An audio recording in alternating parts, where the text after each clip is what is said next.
ગાંધીનગરના સ્વર્ણિમ સંકુલ 2 ખાતે આરોગ્ય મંત્રી પ્રફુલ્લ પાનસેરિયાની અધ્યક્ષતામાં સિકલ સેલ એનિમિયા દર્દી સંવાદ અને માર્ગદર્શન કાર્યક્રમ યોજાયો। આ પ્રસંગે મંત્રીએ જણાવ્યું કે વડાપ્રધાન નરેન્દ્રભાઈ મોદીના વર્ષ 2047 સુધીમાં દેશને સિકલ સેલ મુક્ત કરાવવાના મહાઅભિયાનમાં ગુજરાત અગ્રેસર છે। આનુવંશિક રોગોને અટકાવવા માટે લગ્ન પહેલા પરંપરાગત કુંડળીની જેમ મેડિકલ કુંડળી એટલે કે સિકલ સેલ ટેસ્ટ તપાસવું અનિવાર્ય છે, જેથી આગમી પેઢીને આ રોગ વારસામાં ન મળે। કાર્યક્રમમાં ઉપસ્થિત આરોગ્ય વિભાગના અધિક મુખ્ય સચિવ શ્રી રાજીવ ટોપનોએ જણાવ્યું કે ગુજરાતમાં હાલ 5.5 લાખ સિકલ સેલ કેરિયર્સ અને 30,000 સક્રિય દર્દીઓ છે, જેમને આ રોગમાંથી મુક્ત કરવા જનજાગૃતિ અને જનભાગીદારી જ એકમાત્ર અસરકારક ઉપાય છે।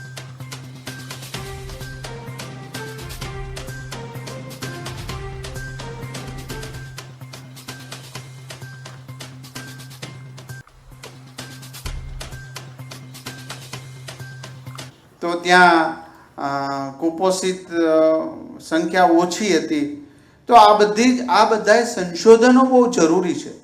તો અમારી ટીમને હું અભિનંદન આપું છું ને આવનારા સમયમાં જે દર્દી છે જેને આ કંઈ જિંદગી હારી જવા જેવી રોગ નથી, બસ આપણે કાળજી લેવાની છે।